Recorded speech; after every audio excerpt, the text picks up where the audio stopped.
안녕하세요. 남편과 참치 가게를 운영하고 있는 여자입니다. 인생지사 세옹지마라고 좋은 일에 화가 따르고 화 뒤에는 좋은 일이 일어나는가 봅니다. 저는 제 인생을 되돌아보면 지지리도 복도 없는 사람이라고 생각했어요.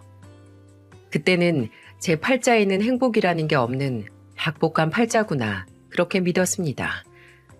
오죽하면 무당한테라도 찾아가서 굿이라도 해서 내 팔자 좀 바꿔달라고 애걸복걸 해보고 싶은 심정이었어요. 나고 자라길 사연 많은 집에서 커와서 그런지 참 인생이 생각처럼 풀리는 법이 없었습니다. 항상 집안이 가난하고 어려웠어요. 그렇다고 어머니 아버지가 사이가 나쁜 것도 아니었는데 참 되는 일 하나 없는 집이었습니다. 제 학창 시절의 아버지는 건설 현장 노동자였는데 일하시다 4층에서 떨어지는 사고를 당하시는 바람에 몸이 불편하셨어요. 저는 그때 학교 다 때려치고 나가서 그냥 돈 벌고 싶다는 생각을 할 정도였습니다. 왜냐하면 어머니가 혼자서 건물 청소를 하면서 생계를 책임지고 계셨거든요. 학교 마치면 어머니가 일하는 건물로 달려가서 같이 돕기도 했어요. 그때는 삶의 탈출구가 안 보이는 기분이었달까요? 집에 가면 아버지는 아파서 누워 계시지 어머니는 집에 오시면 삭신이 쑤신다면서 앓는 소리를 하시니 그냥 나가서 돈이나 벌고 싶다는 생각이었어요. 그래도 어머니는 부모가 못 배웠으니 자식이라도 배워야 한다면서 학교 가서 공부 열심히 하라는 말을 늘 달고 사셨어요. 하지만 요즘 시대가 공부 좀 한다고 잘 살 수 있는 세상이겠어요?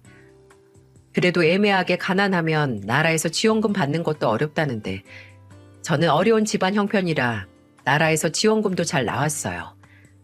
불행 중 다행으로 지원금 받으면서 고등학교까지 잘 졸업할 수 있었고요.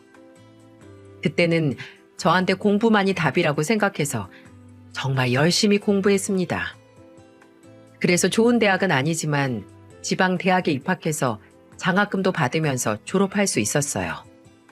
그래도 대학교 졸업장이 있으니까 회사에 이력서라도 내보고 입사도 할 수 있었습니다.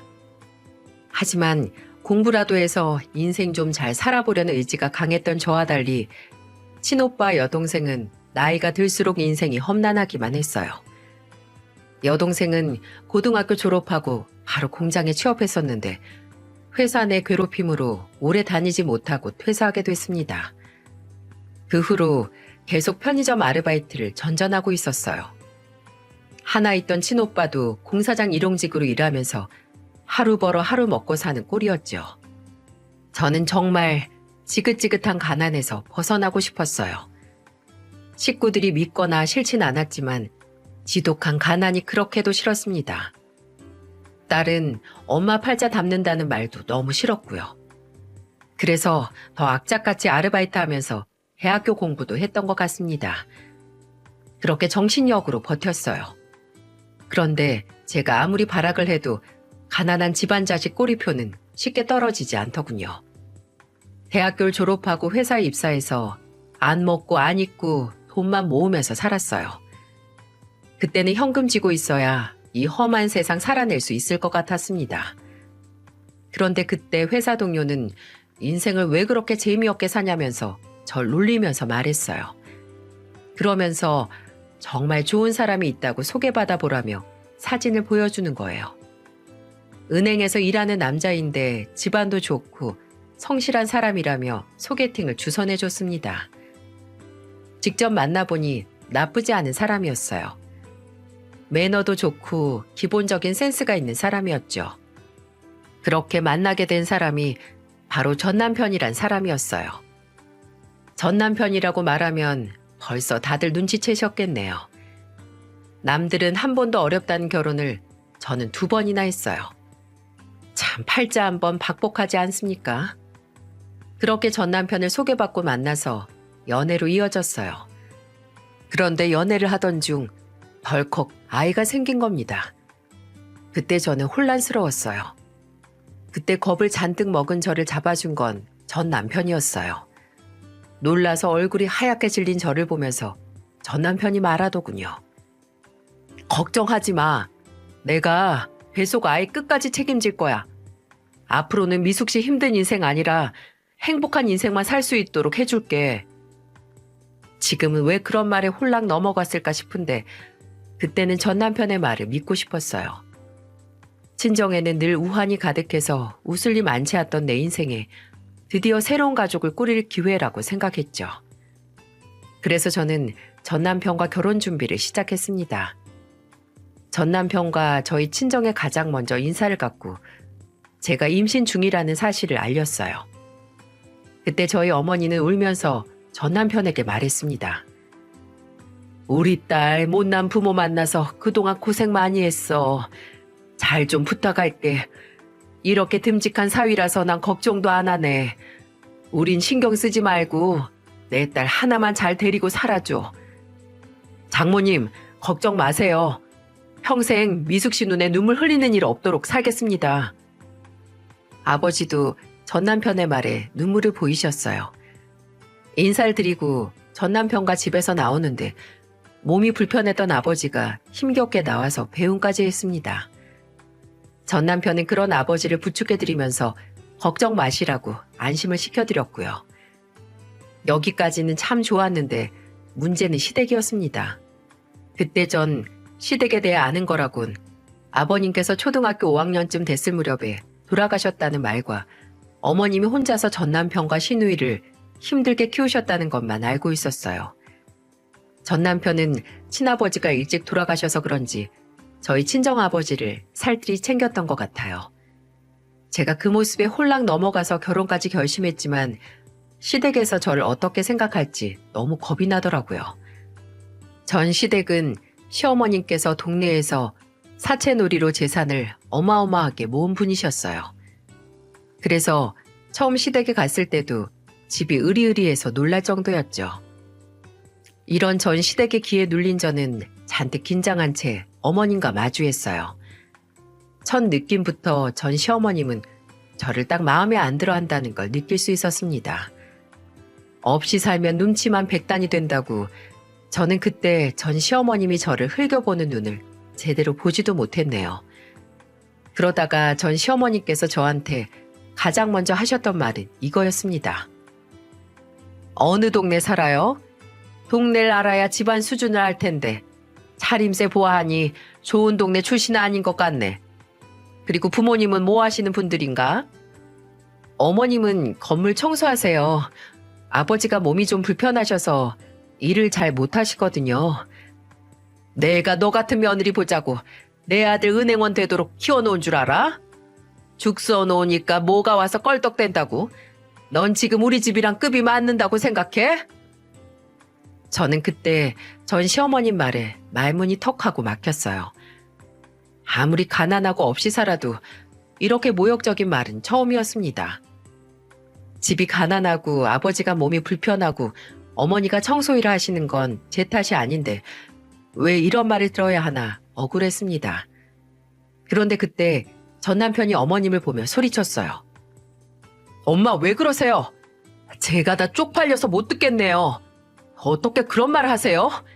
그렇게 치면 전 아버지 돌아가시고 홀어머니인데 그것도 흠이겠네요. 그게 지금 저놈의 집구석이랑 같다고 생각해? 나는 너 돈 없이 키우지 않았어. 네, 돈은 있었는데 엄마랑 같이 지낸 정은 없네요. 매번 돈 번다고 바쁘셨잖아요. 사채놀이 하면서 건달들이나 데리고 다니셨고요. 뭐야? 내가 너 먹여 살리려고 힘들게 산 걸 몰라서 이래? 자식 낳았으면 책임지는 게 부모 역할이니까 그런 거잖아요. 저는 이 사람이랑 배속 아이 포기 못해요. 정 싫으시면 저랑 연 끊고 살아요. 서로 안 보고 살아야 편할 것 같네요. 저도 제 아이 위해서 뭐든 할 거니까 엄마가 포기하세요. 전 남편은 전 시어머님 앞에서 소리를 지르면서 연을 끊겠다면서 소리쳤어요. 그러자 전 시어머님은 화가 잔뜩 난 얼굴로 저를 노려보시고는 절 모함하면서 말하셨습니다. 너 내 아들 은행 다닌다고 하니까 발목 잡으려고 임신한 거지? 이렇게라도 팔자 고쳐보고 싶었어? 이런 여우 같은 애를 내가 며느리라고 받아야겠어? 어머님, 손뼉도 마주쳐야 소리가 나지. 둘이 같이 한 일에 왜 저만 닥달하세요? 저 어머니께서 생각하는 그런 일 저지른 적 없고요. 생각해 본 적도 없어요. 머리 검은 짐승 속내라 할 게 뭐야. 나는 너 같은 애들이 제일 싫어. 그럼 전 이 사람 말처럼 그냥 새 식구만 살겠습니다. 절 그렇게 싫어하시는데 저도 아이는 포기할 생각이 없거든요. 저를 다그치듯 말씀하시는 전 시어머님은 제 말에 당황한 듯 보였어요.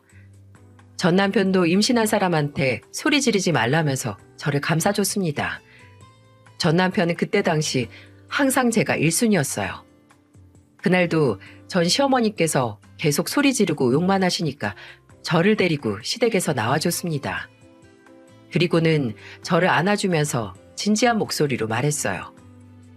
너무 걱정하지 마. 난 절대 아이 포기 안 해. 꼭 좋은 아빠가 될 거야. 건강하고 오래 살아서 내 자식 유치원 가는 것부터 나중에 결혼하는 것까지 다 볼 거야. 그러니까 우리 조금만 더 힘내자. 그렇게 말해줘서 고마워. 우리 같이 어머님께 잘 말씀드리면 나 이해해주는 날이 올 거야. 그러니까 당신도 너무 힘들어하지 마. 전 남편은 제가 시댁만 다녀오면 긴장해서 한동안 밥도 제대로 못 먹으니까 걱정을 많이 했어요. 저도 그때 전 시어머님이 생각보다 너무 심하게 반대를 하시니까 점점 지치긴 했습니다. 세상에 제 친정까지 무시하는 말을 매일같이 듣고 제정신으로 견딘 게 신기할 정도예요. 그런데 어느 날 갑자기 전 시어머님이 전 남편과 저를 시댁으로 따로 부르셨습니다. 긴장해서 가보니까 전 시어머님은 진지한 목소리로 이렇게 말씀하시더군요. 내가 그동안 널 너무 알아보려 하지도 않고 모함만 했던 것 같다. 미안하다. 우리 아들 얘기 들어보니까 너도 그동안 열심히 살았던 것 같은데 내가 너무 몰랐어. 아직 애기 성별은 모르지? 네, 성별은 다음 주에는 알 수 있을 것 같아요. 그리고 저 이해해 주셔서 감사해요. 남편 죽고 자식 둘 혼자 키우면 나처럼 지독해져. 그러니까 너희는 꼭 오래 붙어서 살아.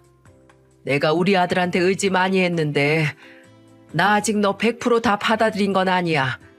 몸조리 잘하고 건강하게 아이만 낳으면 나도 그땐 더 잘해주마. 네, 어머님 감사해요. 저도 더 노력할게요. 전 시어머님은 말로는 아직 다 받아들인 게 아니라고 하셨지만 그래도 임신한 며느리라고 잘 챙겨주셨어요. 맛있는 음식이 있으면 꼭 2개를 구매하셔서 저와 남편을 불러서 같이 나눠 먹곤 하셨습니다. 그리고는 자꾸 병원 다녀왔냐면서 아이 성별을 궁금해하셨어요. 그런 전 시어머님의 관심이 나쁘진 않았어요. 막무가내로 반대할 때보다 훨씬 편했거든요. 게다가 제가 아이 성별을 확인하러 간 날은 산부인과에 같이 따라오시기까지 했고요. 그리고는 저보다 더 기대 가득한 눈빛으로 의사님만 보셨어요. 축하드려요. 아빠를 닮았네요. 직접 산부인과까지 오셔서 제 뱃속 아이가 아들이란 힌트를 얻은 전 시어머님은 그 자리에서 할춤이라도 추실 것 같았습니다. 저보다 더 기뻐하시면서 제게 이렇게 말했어요. 아유, 우리 며느리 복덩이네, 복덩이야. 아니, 시집 오자마자 떡두꺼비 같은 아들이 임신하고 우리 며느리가 최고야. 전 시어머님은 저보다 더 기뻐하시면서 말씀하시더라고요. 그리고는 그날부터 임금님 수라상 부럽지 않게 정말 절 잘 챙겨주셨어요. 처음에 그렇게 반대하시더니 아들 임신했다는 말에 너무 좋아하시더군요. 시댁이 아들이 귀한 집이라서 더 기뻐하셨던 것 같아요. 그래서 제가 어딜 간다고 하면 혹시나 다칠까봐 몸 조심하라면서 따라오시기까지 하셨고요. 그래서 저는 아들 낳고 어머님과 더 잘 지내게 될 줄 알았어요. 제가 출산하는 날까지도 전 시어머님은 제 옆을 친정어머니와 같이 지켜주셨고 산후조리원까지 좋은 곳으로 예약해 주셨거든요. 정말 행복하게만 살 줄 알았는데 제 인생은 순탄하면 안 될 인생처럼 또 급변하기 시작했어요. 제가 출산하고 나서 산후조리원을 나와서 도착한 곳은 시댁이었어요. 전 시어머님께서는 가끔 보면 저보다 더 제 아들을 끔찍하게 생각하셨거든요. 아이를 봐준다는 말에 저와 전 남편은 동의를 했고 임신한 동안 전 시어머님께서 잘해주셨기에 잘 지낼 수 있을 줄 알았어요. 하지만 시간이 흐를수록 전 시어머님의 태도가 돌변하기 시작했습니다. 제가 아들 종호를 데리고 처음으로 친정에 다녀온 날이었어요. 처음으로 친정에 들러서 아버지, 어머니, 그리고 오빠 여동생까지 만나고 온 날이었죠. 친정에서 저녁을 챙겨주셔서 전 남편도 그날은 친정에서 저녁까지 먹고 집에 돌아오게 됐어요. 그런데 전 시어머님께서는 거실에서 팔짱을 딱 끼고는 저와 전 남편을 기다리셨습니다. 그리고 저를 보자마자 종호를 뺏어가시더니 호통을 치면서 말씀하셨죠. 너는 그 집 구석을 이 어린애를 꼭 안고 가야겠어? 먼지도 많고 더러운 곳에 돌도 안 된 애를 데려가면 어떡해? 그리고 왜 내 아들까지 그런 집구석에서 밥을 먹이냐고. 내가 너 밥 안 주는 것도 아니고 그냥 집에서 밥 먹으면 될걸. 친정에 사진만 보내면 되잖아. 어머님, 저희 부모님도 손자는 보셔야죠. 그리고 더럽다뇨. 말씀이 좀 지나치시네요. 더러운 걸 보고 더럽다고 하지 뭐라고 하니? 내가 그 집구석 가지 말라고 산후조리원에 비싼 밥에 돈을 처발랐는데 기어코 눈치도 없이 친정을 갔다 와? 이래서 출신이 나쁘면 좋은 걸 먹여줘도 모른다니까? 자꾸 험한 말 하시면 저 제 아들 데리고 나가서 독립할 거예요. 어머님이 지금처럼 욕하고 호통치는 환경도 그렇게 애 키우기 좋은 환경 아닌 것 같거든요? 저는 전 시어머님이 안고 있는 종호를 데리고 방으로 들어가 버렸어요. 정말 화가 났습니다. 전 시어머님은 제가 친정을 가는 게 싫으셨던 거예요. 가만 생각해 보니까 친정에 못 가게 하려고 그동안 그렇게 잘해주셨구나 싶었습니다. 시댁보다 상대적으로 친정집이 좋은 집은 아니었어요. 그래도 오래 살아온 저희 집이고 더럽거나 그런 곳은 아니었어요. 아무리 그래도 그렇지 저희 부모님이랑 사돈지간인데 어쩜 저렇게 말을 막 하실 수 있나 이해가 안 가더라고요. 그런데 이게 끝이 아니었답니다. 제 여동생이 보내준 아들 옷 선물이 있었는데 제가 잠깐 한눈판 사이에 전 시어머니께서 그걸 버리신 거예요. 제가 한참을 아들 입히려고 찾아다니는데도 시치미를 뚝 떼고 모른 척하고 계셨고요. 그러다가 제가 여동생이 보내준 선물을 어디서 찾았는 줄 아세요? 어머님 방 화장대 밑에 있는 쓰레기통에서 찾았어요. 화가 나서 쓰레기통을 통째로 들고 가서 어머님 앞에서 부었습니다. 그리고 쓰레기 사이에 있던 여동생 선물을 집어들고 어머님께 소리쳤어요. 어머님, 지금 제 동생이 보내준 선물 버리신 거예요? 너는 취향이 안 변하는 거야. 아니면 가난하게 사는 게 더 편하니? 어쩜 그렇게 좋은 것만 먹여주고 입혀줘도 가난한 티가 안 벗겨져요. 구질구질해서 못 보겠다. 제 여동생이 힘들게 번 돈으로 보내준 애기 옷이잖아요. 입어보지도 못하게 왜 그러세요? 애기들 피부가 얼마나 약한데 그런 싸구려를 입혀. 내가 내 손주 비싼 거 좋은 것만 입히고 먹이겠다는데 네가 뭔데 날 맞고 훈계질이야, 훈계질은? 이건 잘못된 걸 바로잡는 거예요. 자꾸 이러시면 분가할 거니까 제 아들 키우는 일에 신경 끄세요. 내 아들이 네 말을 들을 것 같아? 저는 악을 쓰며 소리 지르는 전 시어머님을 무시하고 방으로 들어와서 아들을 보고 있었습니다. 한숨이 절로 나왔어요. 남들은 애 낳고 큰 분란 없이 잘만 사는 것 같은데 왜 저만 이렇게 하나부터 열까지 다 어려운 줄 모르겠어요. 이런 전 시어머님과 신경전을 하면서 산 세월이 자그마치 12년이었어요. 그래도 중간에서 전 남편이 중재를 해줘서 그나마 12년이라도 잘 살았던 거예요. 중간에 하도 전 시어머님과 자주 싸워서 분가하려고도 해봤어요. 그런데 분가가 쉽지만은 않더군요. 전 시어머님께서 소름 돋을 만큼 손자에 대한 집착이 강했거든요. 한 번은 동네 아주머니들이 우스갯소리로 이런 소리를 하셨어요. 누가 보면 그 집 시어머니가 늦둥이 본 줄 알겠어. 맨날 그 집 손잡끼고 다니는데 팔 안 아픈가 몰라. 나는 애들이 애 봐달라 해도 체력 딸려서 싫던데 그 집 시어머니 아주 대단하네. 그러니까 동네 사람들도 이런 소리를 할 정도인데 제가 정말 누구 아들을 키우나 모를 정도였어요.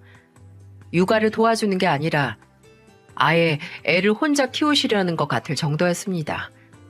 제 아들 종호가 초등학교를 입학할 때도 제일 먼저 달려오실 정도였어요. 평소에도 일상이 그냥 손자 위주로만 돌아갔고요. 전 시어머니께서 손자한테 집착할수록 전 더 힘들어졌어요. 제가 아들한테 뭐 해주려고 하면 꼭 전 시어머님이 달려오셔서 거지 같은 거 해주려고 한다면서 화를 내셨습니다. 아들이 어릴 때야 모를 수도 있다 하는데 애가 점점 자랄수록 저는 걱정이 되더라고요. 엄마가 친할머니랑 소리 지르면서 싸우는 걸 보면서 크게 될까봐 걱정이었습니다. 그래서 전 남편에게 걱정을 토로하고 전 시어머님 좀 말려달라고도 해보고 이쯤에서 제발 분가하자고 하니 전 남편은 귀찮다는 듯이 말했어요. 당신은 우리 엄마가 한마디 하면 그냥 좀 지고 넘어갈 수 없어? 대체 왜 맨날 둘이 못 잡아먹어서 안달인데. 나도 힘들다 진짜. 정도껏 하셔야지 나도 그냥 넘어가지. 오늘도 봐. 우리 종호 학원까지 가셨다니까. 진짜 지겹다. 당신도 좀 정도껏 좀 해. 그냥 해주면 고맙다고 인사나 해. 다 우리 엄마 돈이잖아. 이래서 내가 집구석 들어오기가 싫어. 그러더니 전 남편은 화를 내고는 집을 나가버리셨어요. 더 황당한 건 그날 아예 집을 들어오지도 않았다는 거예요. 그렇게 외박을 시작으로 전 남편은 달라지기 시작했어요. 처음에 저만 사랑해주고 위해주던 전 남편은 태도가 아주 돌변했어요. 그리고는 회식한다고 집에 늦게 들어왔어요. 게다가 전 남편이 벗어둔 와이셔츠에는 여자 향수 냄새와 립스틱 자국이 보였습니다. 심장이 쿵 내려앉는 것 같았어요. 저는 전 남편한테 와이셔츠를 들이밀면서 말했어요. 당신 이거 뭐야? 대체 밖에서 뭐하고 돌아다니는 거야? 바깥에서 뭐라도 왜 신경 써? 당신은 집에서 애나 봐. 우리 엄마랑 계속 싸우면서. 당신 엄마잖아. 당신이 중간에서 말리지 못할 망정 뭐라는 거야 지금?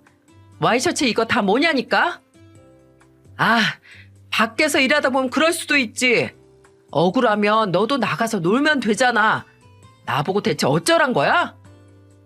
당신 혹시 여자 생겼니?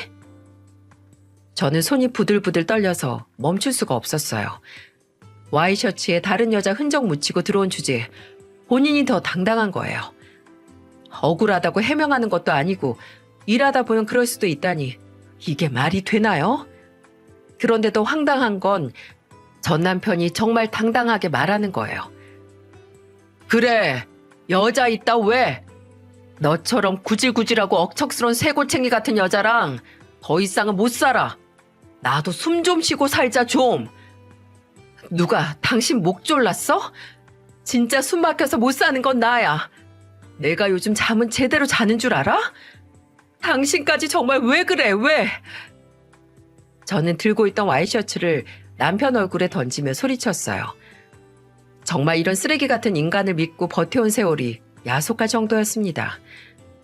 결혼 전만 해도 자기 자식한테는 온전한 가정 물려주고 싶다던 인간이 지금 이게 할 짓인가요?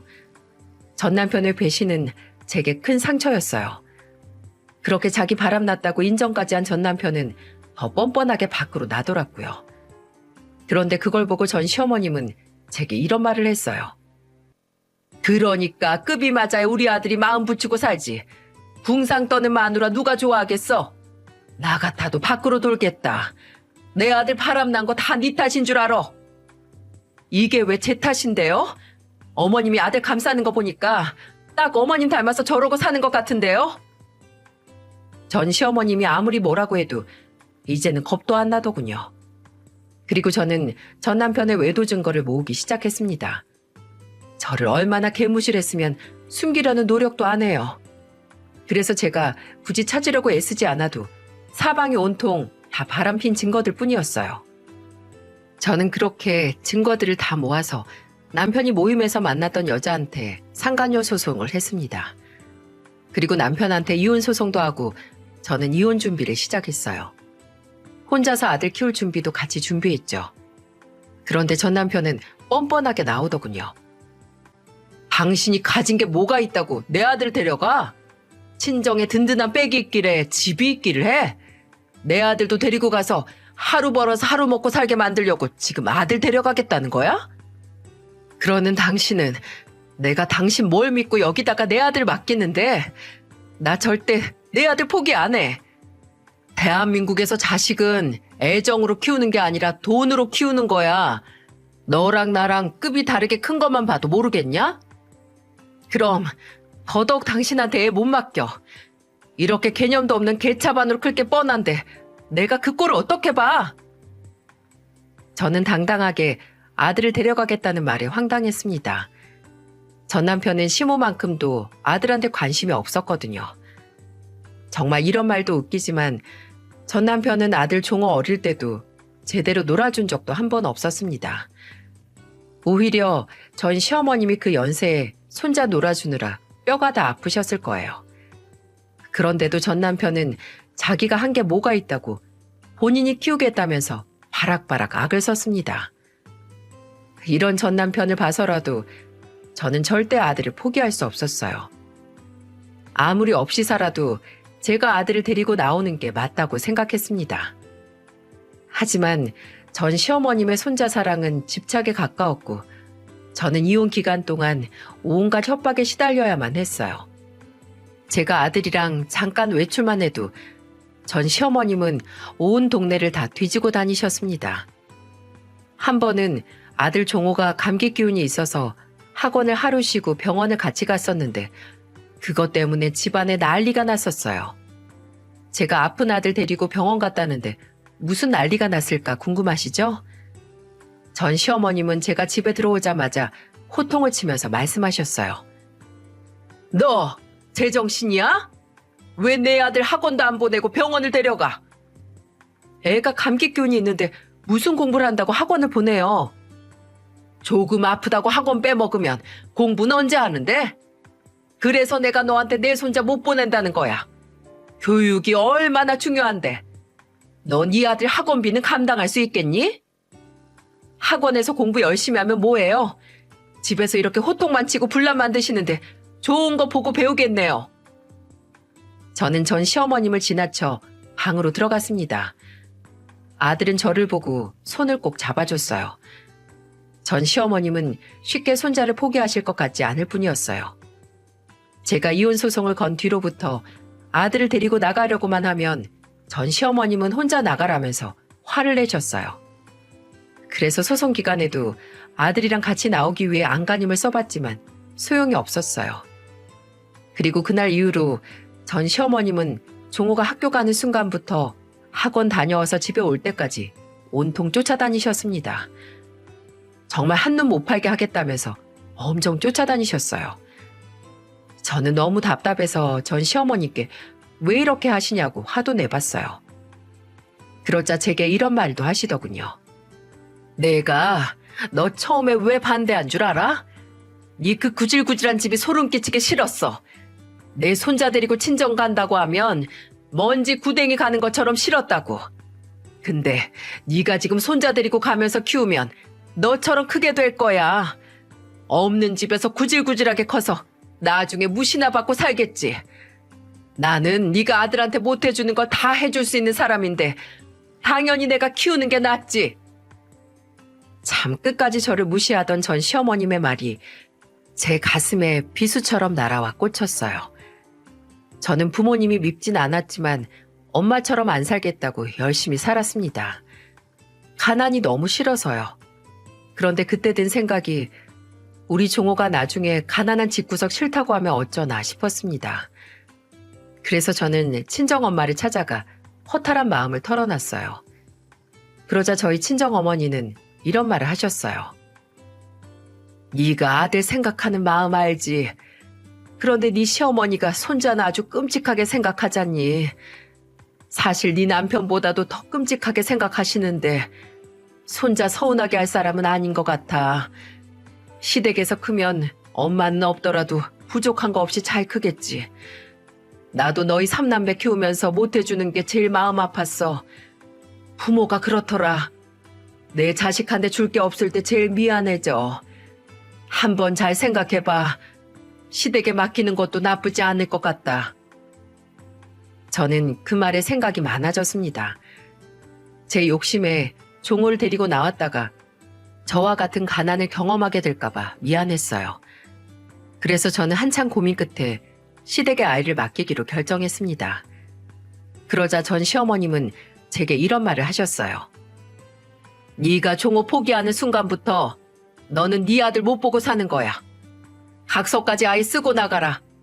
괜히 애매하게 주위 맴돌면 나 너 가만 안 둘 거야. 나 사채놀이 하면서 배운 게 반 건달 짓이야. 그러니까 몸 조심하고 싶으면 다시 나타나지 마. 그럼 어머님도 각서 써주세요. 제 아들 끝까지 책임지시겠다고요. 머리 백날 굴려봐라. 넌 나 못 이겨. 너나 약속 잘 지켜. 저는 그때 제 아들을 위해서 시댁에 맡기기로 큰 결심을 했습니다. 하지만 이건 제 큰 착각이었어요. 제 아들만 좋은 환경에서 클 수 있다면 정말 다 괜찮을 줄 알았어요. 그렇게 위자료를 받고 소송까지 끝마치고 집을 나오는 날, 종호는 짐을 챙기는 저를 보면서 많이 울었습니다. 엄마, 가지마. 나도 데려가면 안 되는 거야? 나 밥도 조금만 먹을게. 나 그리고 학원 안 다녀도 공부 잘할 수 있어. 종호야, 할머니가 우리 종호 훌륭한 사람 만들어주신대. 알겠지? 아빠도 옆에 있어줄 거야. 하고 싶은 거, 먹고 싶은 거 다 해달라고 해.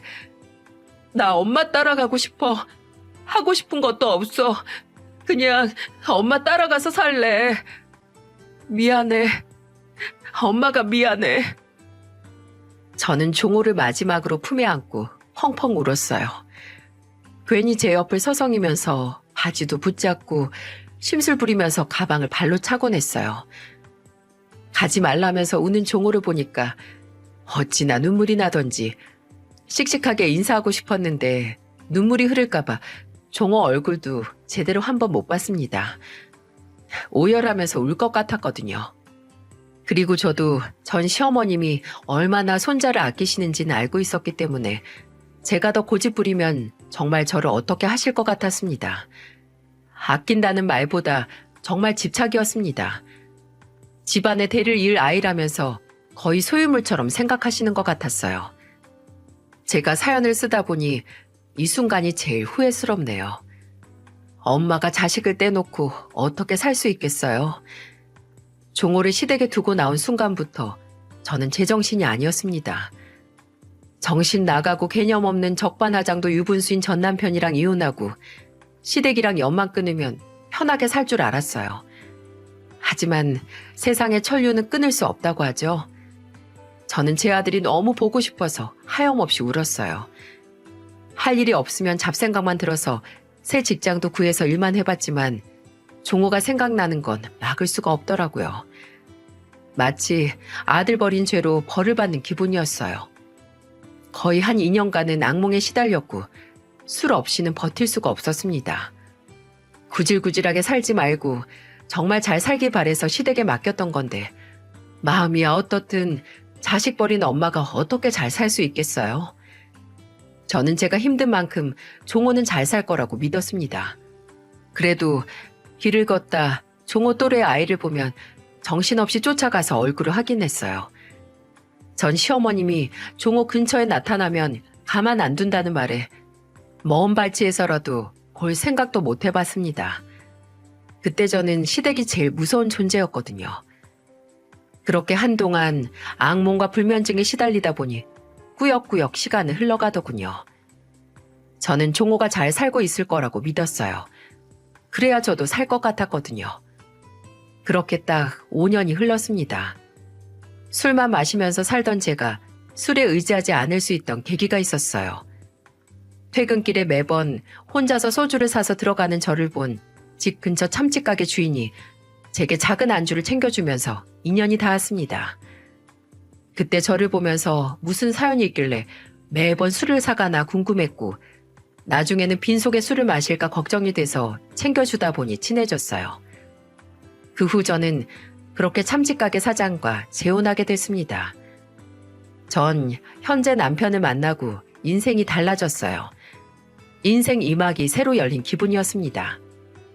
저는 다니던 회사를 그만두고 남편 가게에서 같이 일하고 있었습니다. 인건비가 비싸서 한 푼이라도 더 벌어보려고 둘이 일하게 됐어요. 그렇게 다른 날과 다름없이 가게 준비를 하고 있는데 문자가 날아온 거예요. 문자를 보니 전 시어머님의 문자였습니다. 5년 만에 보게 된 문자에 손이 덜덜 떨렸어요. 문자 내용은 경악을 금치 못할 만큼 놀라웠습니다. 애미야, 잘 있니? 제발 네 아들 좀 데려가라. 나 무섭다. 이렇게 못 살겠어. 제발 네 아들 좀 데려가. 나 좀 살려줘. 네 아들 미쳤어. 저는 아들이 미쳤다며 데려가라는 전 시어머니 문자에 깜짝 놀랐어요.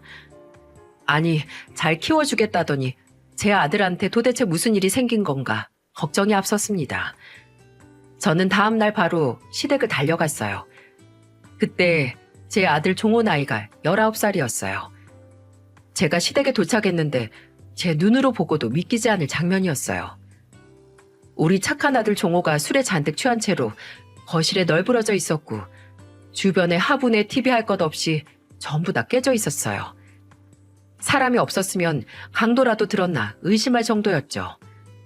제가 너무 놀라서 허둥지둥거리자 일하시는 아주머님이 오셔서 저를 보고 말했어요.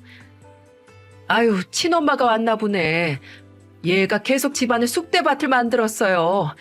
술 먹으면 부모도 못 알아본다더니 자기 아빠도 때리고 할머니도 때리면서 난리도 아닐 정도예요. 내가 너무 무서워서 피해 있었다니까요. 할머니 병원에 입원하셨대요. 저는 종호가 사람을 때렸다는 소리에 놀랐습니다. 누워있는 종호를 안아주면서 깨웠어요. 그리고는 종호 이름을 조심스레 불렀어요. 그러자 종호가 저를 보자마자 갑자기 정색을 하면서 말했습니다. 왜 왔어요? 나가세요. 엄마가 너무 늦었지. 미안해. 종호야, 엄마 좀 봐줘. 버리고 갈 땐 언제고 이제 와서 미안하단 거예요? 속으로 미안하지도 않고 잘 버렸다 싶죠? 그게 무슨 말이야. 엄마가 그동안 얼마나 널 보고 싶어 했는데. 그 말을 지금 믿으라는 거예요? 12살 때 난 똑똑히 기억해요. 나 버리고 나가던 엄마 뒷모습 똑똑히 기억한다고요. 나가요. 난 그동안 숨도 제대로 못 쉬고 살았으니까 얼른 나가라고. 종호는 소리를 지르고 집을 나가버렸습니다. 저는 종호를 쫓아가다 종호를 놓치고야 말았어요. 그리고 저는 자초지종을 듣기 위해 전 시어머니한테 전화해서 병원으로 찾아갔어요. 병원에 가자 저는 전 시어머니 상태를 확인하고 입이 떡 벌어졌습니다. 글쎄, 온몸이 멍투성이었고 골절상을 입은 채 누워 계신 거예요.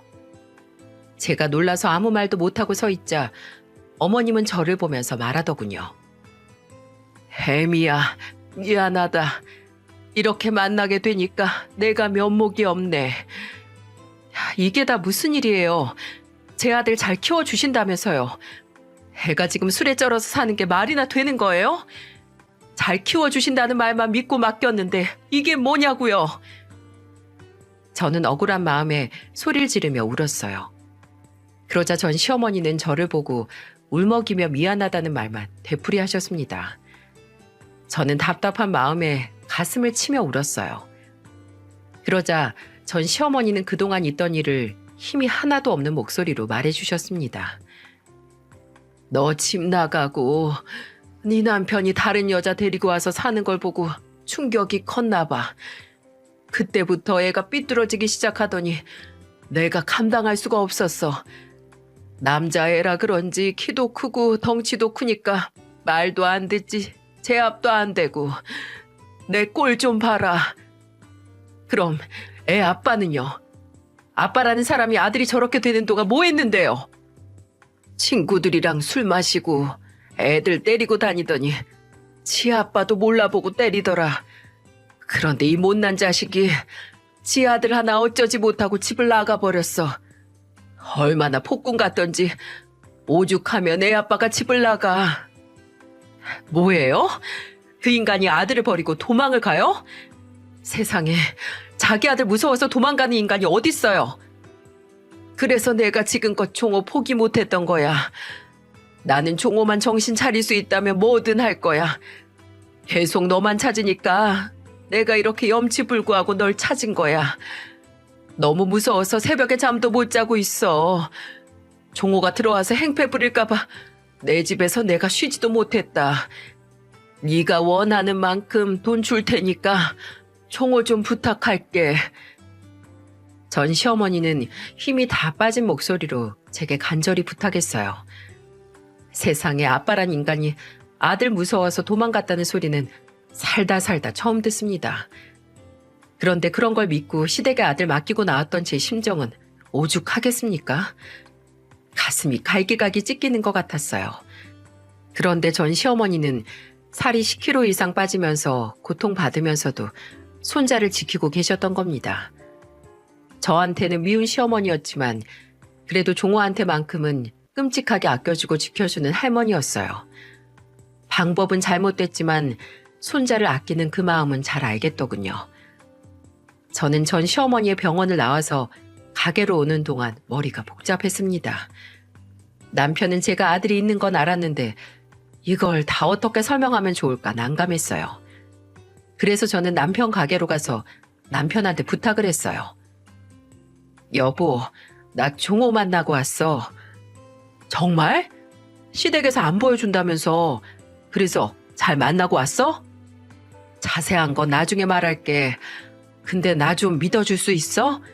지금 종호한텐 내가 필요한 것 같아. 종호가 많이 외롭고 힘들어해. 나를 많이 찾고 있어서 내가 한 달만 종호랑 같이 있어줘야 할 것 같아. 아니, 한 달이 걸릴지 2달이 아니면 3달일지 모르겠어. 그냥 지금 종호한테 내가 필요해. 내가 너무 나쁜 엄마였어. 내가 데리고 왔어야 했는데. 여보, 종호는 내가 당신이랑 결혼한 그 순간부터 내 아들이나 다름없어. 근데 지금 내 아들이 힘들다는데 당신 가게에 묶어두겠어? 우리가 다시 한번 종호를 품어주자. 금방 좋아질 거야.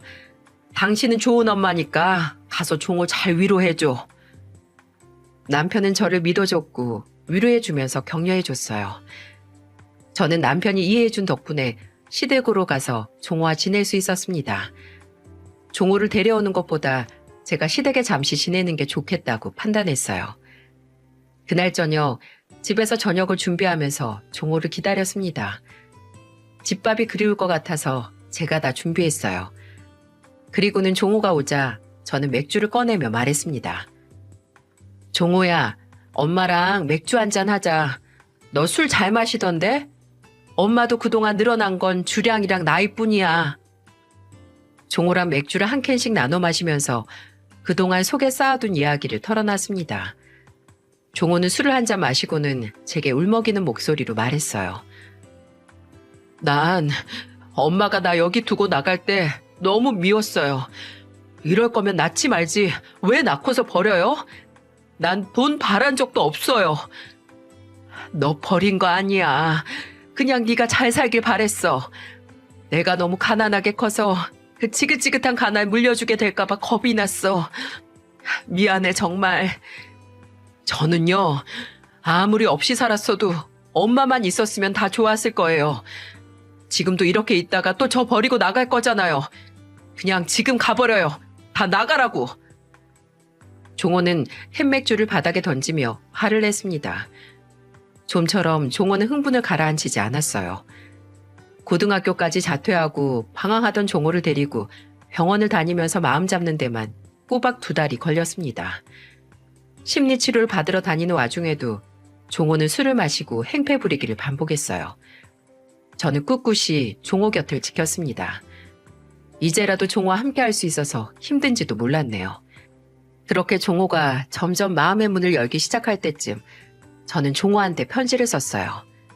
그리고 그동안 모아둔 종호 사진을 모아서 영상도 만들었고요.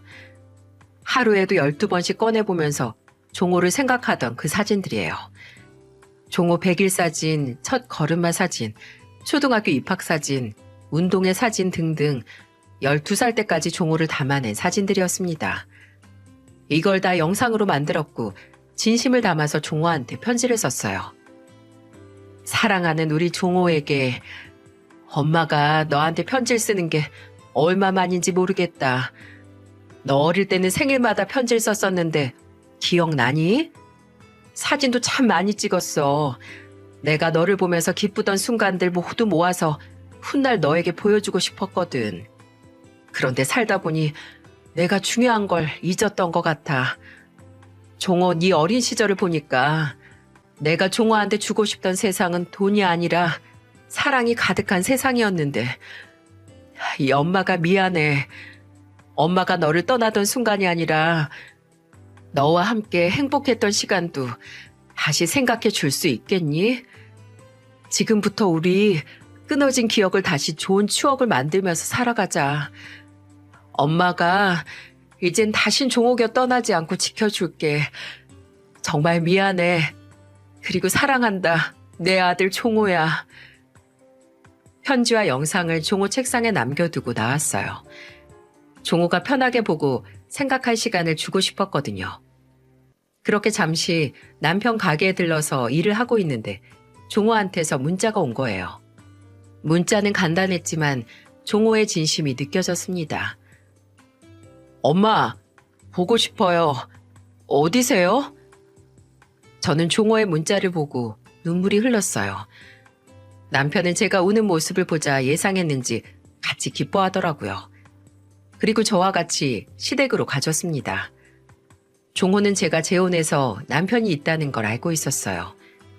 그동안은 종호가 불안해할까봐 안 보고 지내다가 남편과 같이 처음으로 종호를 보게 됐습니다. 허겁지겁 시댁으로 들어가자 종호는 제 품에 안겨서 울먹이면서 말했습니다. 엄마, 저 떠나지 마세요. 또 떠나면 죽어버릴 거예요. 엄마, 평생 우리 종호 옆에 있을 거야. 미안해, 정말. 저는 종호랑 얼싸안고 펑펑 울었어요. 저는 19살 종호가 아니라 12살 종호를 품에 안은 것 같았습니다. 그렇게 한참 울다가 울음을 그쳤을 때쯤 남편이 종호를 보며 말했어요. 네가 종호구나. 얘기 많이 들었어. 앞으로 같이 잘 살아보자. 내가 부족할 순 있는데 노력해 볼게. 종호 새아빠가 되고 싶은데 우리 잘 지낼 수 있겠지? 남편은 종호를 보면서 한박 웃음을 지으며 안아줬습니다. 종호도 싫지 않은지 품에 쏙 안기더군요. 그 후 종호와 저, 남편 이렇게 세 식구가 함께 살게 됐어요. 얼떨떨했어요. 종호방을 만들어주고 집에 오는 종호를 보자 가슴이 벅찼습니다. 이렇게 세 식구가 살게 되자 전 시어머니는 저에게 돈을 건네며 말했어요. 이 돈 너 주는 거 아니야. 넌 한 푼도 쓰지 마. 이 돈은 종호 등록금이랑 나중에 장가 갈 때 써라. 내 손주 주는 돈이니까 너는 이런 한 장도 건들지 마. 네, 그래도 손자는 끝까지 챙기시네요. 너는 몰라. 내가 내 핏줄 얼마나 끔찍하게 생각하는지. 아휴, 아들놈은 어디서 뭐 하는지도 모르겠는데 손자라도 잘 챙겨야지. 전 남편은 전 시어머니하고도 연락이 안 된다더군요. 어떻게 아는지 아는 사람이 아무도 없었어요. 아들 무서워서 도망자 신세로 사는 게 참 어이가 없고 한심했습니다. 그렇게 종호는 안정을 되찾고 검정고시 공부를 시작했어요. 그리고 공부를 열심히 했는지 금방 검정고시에 합격까지 했습니다. 정말 기특하지 않습니까? 고슴도치도 제 새끼는 예쁘다고 한다고 하잖아요. 저는 요즘 종호가 뭘 해도 기특하고 다 예뻐 보여요. 앞으로도 이렇게 제 목숨 다하는 날까지 종호랑 함께 할 생각이에요. 다음 주는 남편과 아들 세 식구 이렇게 여행도 가는 날이랍니다. 좋은 날씨에 좋은 거 보면서 쉬다 오려고요. 이런 게 바로 행복인 것 같아요. 꼭 돈 많아야 행복한 게 아니더라고요. 큰 고통에서 배운 게 참 많답니다. 제 사연 들으시는 분들도 모두 저와 같은 깨달음이 있길 바랍니다. 모두 즐거운 봄날 보내세요.